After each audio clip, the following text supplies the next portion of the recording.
Glória a Deus. Aqui estamos para falar sobre um assunto muito importante, a restauração do nosso coração. Essa parte não é uma parte tão leve, mas ela é importantíssima para nós. No Salmo 19 e no verso 7, diz que a lei do Senhor é perfeita e refrigera a nossa alma. Eu gosto da tradução que diz: a lei do Senhor é perfeita e ela restaura a minha alma. No Salmo 23 diz: o Senhor é meu pastor, nada me faltará. Ele me faz descansar em sua presença e ele refrigera a minha alma. A palavra restaurar também, curar a minha alma. A presença de Deus e as suas ministrações nos restaura por dentro. Nós nascemos perfeito no Éden. Adão foi feito perfeito, mas nós nos desconectamos. Quero contar uma historinha para você. Deus nos fez a imagem e a semelhança. A sua presença repousava dentro do homem. O espírito Ruach entrou dentro do homem e o fez uma vida. E ele se tornou um xerox, como nós já sabemos. Demut é uma outra palavra para semelhança do que o homem fazia. Alguns dizem que os animais, quando via Adão entrando no Éden, pensavam que era Deus. Tinha um sentimento que era Deus. Os filhos ou as filhas de Adão, porque ele viveu bastante tempo no Éden, dizem que 100 anos no Éden, tinha só filhas.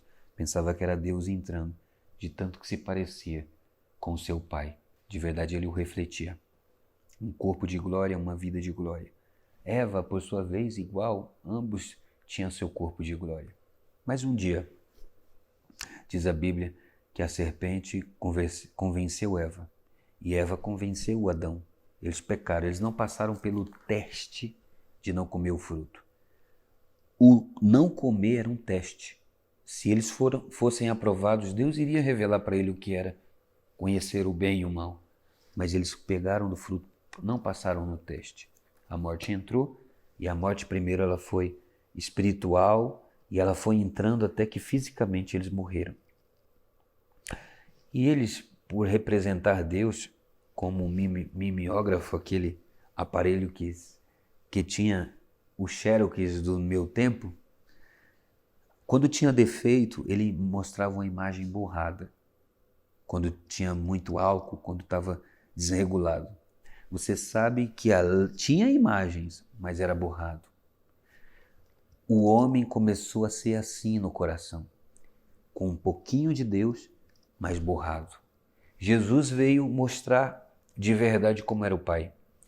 A sua cópia era perfeita, seu modelo era perfeito. Não só sobre as suas palavras, mas as obras, o que ele fazia. Perfeito. Jesus, a suficiência de Cristo, encheu a muitas pessoas que foram salvas. Nós ouvimos sobre ele. A Bíblia fala que ele terminou numa cruz. Hoje a gente ouve sobre a pregação da cruz e a gente entende uma coisa. Ou nós iríamos ser condenados, ou Deus iria condenar alguém no nosso lugar. Ele preferiu condenar o seu filho. A Bíblia diz em Romanos 8 que condenou na carne de Jesus. Então, quando João batizou a Jesus, parecia que ele estava transferindo o pecado da humanidade para o Cordeiro. E Jesus assumiu nossos pecados, sugou nossos pecados, sugou nossas maldições, sugou as nossas enfermidades. Isaías 53 fala: ele foi moído pelos nossos pecados e ele apanhou pelas nossas enfermidades. A salvação e a cura, a salvação e a transformação, a salvação e a mudança de vida distribuídas juntas. Então, se você acredita na obra do Calvário de salvação, é impossível parar aí. Paulo falou isso em Filipenses capítulo 2, aperfeiçoando a vossa salvação. Aquele que começou a boa obra em vocês, ele vai terminar. O que você acha que significa isso? É a transformação do nosso coração. Um homem chamava William Durban, do Avivamento da Rua Azusa, ele que assumiu depois do Ian Seymour, escreveu um livro chamado Obra Consumada. Não precisava voltar mais para limpar o coração, para mudar, para tocar em coisas que Deus tinha já abandonado e abandonou os discipulados, os ensinos, o acompanhamento, porque ele acreditava na obra consumada, já foi consumado tudo na obra. Não é mentira, mas ser salvo não é ser transformado. E a salvação, uma vez que você alcança ela, você tem que buscar ela para ser transformado. Como viver sem ser uma pessoa transformada. Ser salvo, você sai do mundo transformado, tudo que é ruim sai de dentro de você. E a natureza de Deus vai te transformando até ser igual a Jesus, igual ao seu Pai. E o Espírito Santo ele foi enviado, como ele andou com Jesus na terra. Veja que privilégio, o Espírito anda com a gente agora. Então tudo que ele viu em Jesus, vê em Jesus, sabe o que Jesus tem para nós, ele faz a gente ser igual. Então caminhando com ele, andando no Espírito, Paulo diz que a gente mata a nossa carne e vamos sendo transformados de revelação em revelação, de glória em glória, daquilo que vem ao nosso coração. E uma vez que você faz isso, a Bíblia fala também em Tessalonicenses, santificando o vosso coração, santificando o seu espírito, alma e corpo, santificando o seu coração, a sua alma. E o que é a santidade? A limpeza, a cura, a santidade. Tirar os lixos que o adversário colocou dentro do seu coração na jornada da sua vida. Isso vai impedir o fluir. Um dia num parque, as pessoas estavam tomando banho num parque, de repente não teve mais água. E aí ele começou a ficar fechado porque ninguém descobria o motivo. E em um dado momento, descobriu que era um rato que tinha entupido os encanamentos. Um encanamento pequeno que levava a outros canos maiores. E sabe o que aconteceu? Eles tiraram os lixos que estavam ali. Fluiu a água. Se você não tirar os lixos que o adversário colocou no seu coração, na vida, o Espírito não vai fluir em você. Não vai jorrar o rio. Não vai jorrar a água da vida. Se você deixar o seu cano do coração entupido, não vai fluir o rio. Deixa que flua o rio. Deixa ele te levar, deixa ele transformar. Não resista ao Espírito Santo. A Bíblia diz, não apagueis. Porque a igreja de Éfeso às vezes apagava a atuação do Espírito, não deixava ele fluir. Deixa ele fluir em você. Deixa ele fluir na sua vida. Bom, essa obra de salvação, essa obra de transformação que aconteceu, essa obra de resgate que Jesus fez por nós, todos os dias, se você anda no Espírito, ele te livra de alguma coisa, ele te limpa de alguma coisa.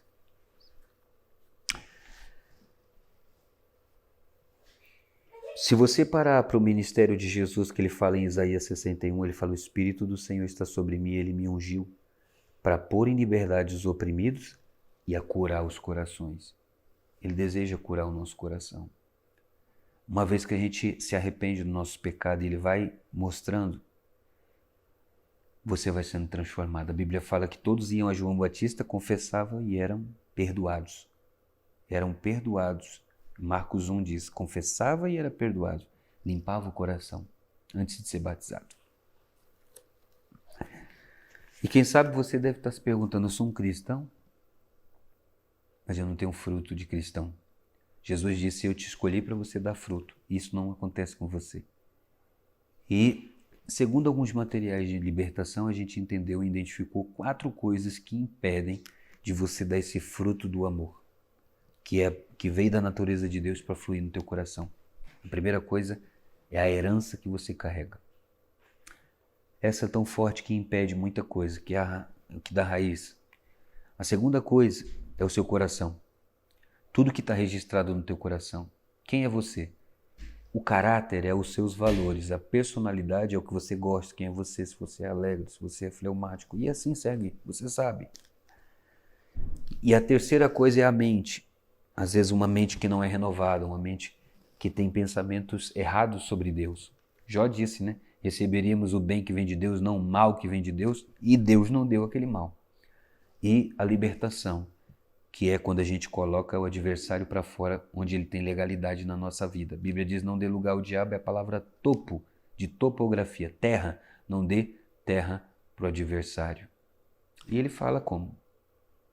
Com mágoas, com tristeza. Então vamos começar com a primeira coisa.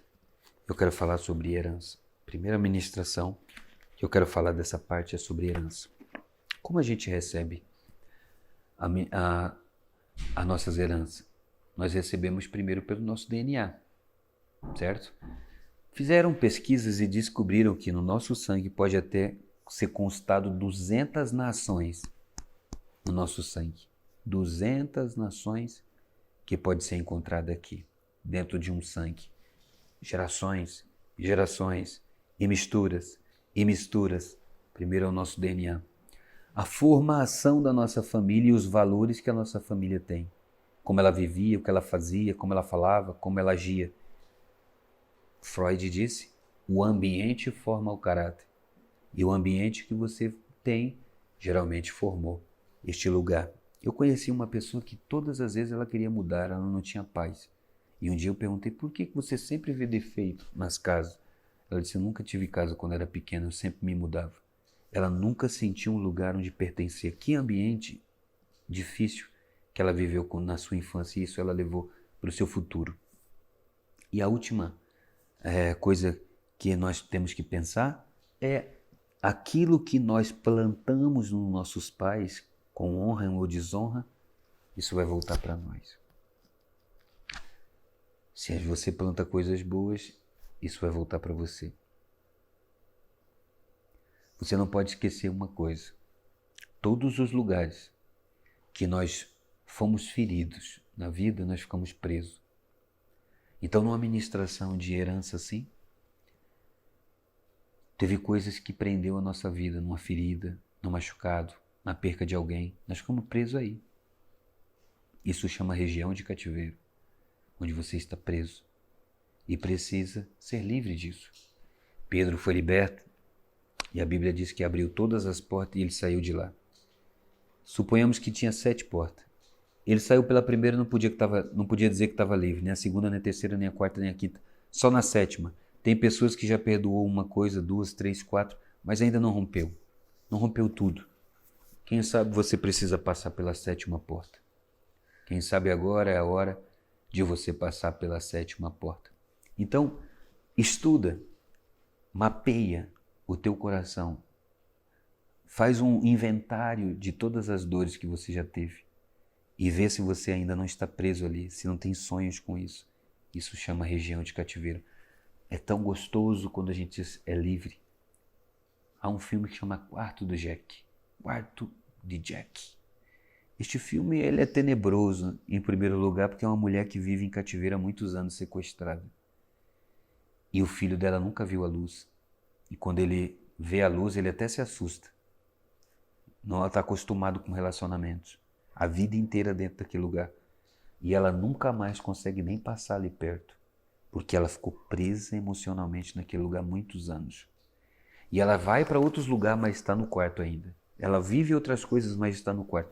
Até o dia que ela decide de verdade entrar no quarto com a família dela.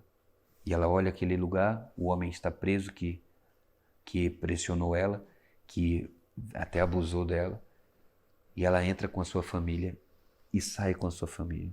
Eu quero fazer a comparação de Jesus. Ele pode entrar nesses lugares ruins com você e te tirar daí. Dessa vez você não vai sozinho, no lugar do abuso, da ferida, da mágoa. Você vai com ele e ele vai te tirar desse lugar, dessa região de cativeiro. Às vezes você pode pensar assim, será que existe maldição hereditária? Sabe que em algum momento virou moda falar sobre isso? E virou moda ter inimigos disso e virou moda criticar essas coisas. Mas é bíblico. Tudo isso é bíblico. Fala que quando o povo voltou do cativeiro, em Neemias, eles fizeram um pedido de arrependimento. Você sabe que o Yom Kippur, que é o dia do perdão, eles pedem perdão por tudo isso. Não, é impossível você gostar da tradição judaica se você não gosta dos princípios mais importantes. A gente não pode pegar só um princípio de dízimo, oferta ou primícia, ou um princípio de ler, ou um princípio disso ou aquilo. A gente tem que pegar os princípios importantes, como por exemplo o arrependimento. Quando o povo voltava do cativeiro, eles se arrependiam, pediam perdão. Eles tinham se sujado, eles tinham sujado a vida deles. E algumas mulheres que não queriam se converter, que é a parte hebraica que fala que elas não queriam mudar o coração, elas tiveram que ir embora. Mas as que se converteram, limparam o coração e ficaram ali. Neemias fez isso, Moisés fez isso. O dia que Moisés pediu perdão pelo bezerro, ele se tornou o dia do Yom Kippur, o dia do perdão. E Jesus entrou no Santo dos Santos, pedindo perdão pelos nossos pecados. E a gente pode ir nesse lugar, no Santo dos Santos, descobrir o poder desse sangue.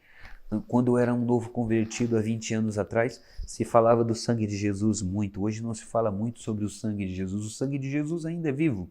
Ele é poderoso. Se você confessa os seus pecados, o sangue é poderoso para nos limpar. O sangue não deixava o adversário tocar na família de Jó, não deixou destruir o Egito. Jó cobria sua família com intercessão. Quem sabe eles pecou e eu vou cobrir. O poder do sangue. Há um livro antigo que chamava O Poder do Sangue. Há livros antigos que falam sobre o sangue, a confissão dos nossos pecados. A nossa natureza pecadora pedindo perdão e o Espírito ajudando a gente a ser transformado e a ser mudado. Então, você pode perguntar, será que existe maldição? Eu digo, sim, é real. Se você perguntar para uma pessoa que estuda em qualquer lugar, ele vai estudar comportamentos que tinham a sua família, que levam você a ter o comportamento de hoje. E eu, estudando a Bíblia, descobri em Deuteronômio que as maldições elas têm nível. Ela começa financeira e prende coisas financeiras, pode ser nenhuma família, que vai em tempos diferentes, ou pode ser por gerações, financeiro. Depois elas destroem os padrões familiares. Pai, mãe, destrói os padrões familiares. Depois ele destrói a saúde física e depois ele destrói a saúde emocional. E por último, ou a pessoa vai se matar, ou vai tirar a vida dela, ou vai fazer alguma coisa desse nível. Então, essas prisões, elas existem. Se você tem uma prisão, você deve levar ela ao Calvário. Se te incomoda isso, não quer dizer que resolveu. A Bíblia fala, ele levou as nossas maldições, ele levou as nossas prisões, ele levou os nossos pecados. A Bíblia fala em Gálatas que ele se fez maldito. O que ele fez maldito? Há um livro que chama Redimidos. Ele nos redimiu da miséria, do pecado, da maldição.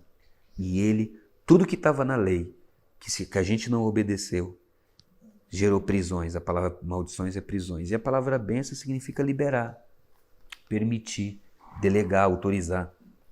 Quem sabe há áreas da sua vida que não são legalizadas, não são autorizadas. Deixa o Espírito fazer isso agora. Deixa o Espírito Santo te levar a este lugar e te levar a essa profundeza do coração do Pai. Quando você encontra a Jesus, você entra na raiz de bênção dos judeus.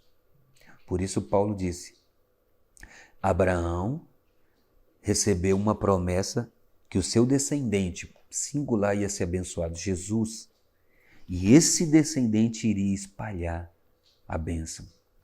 Você quer pertencer às bênçãos de Abraão? Você quer pertencer à bênção do que foi prometido para as pessoas que seguem a Deus? Então, vai quebrando cada área presa da sua vida em arrependimento, em confissão, em jejuns, em oração e saindo deste lugar de prisão. Certeza que as coisas vão mudar e as coisas vão fluir. Um abraço.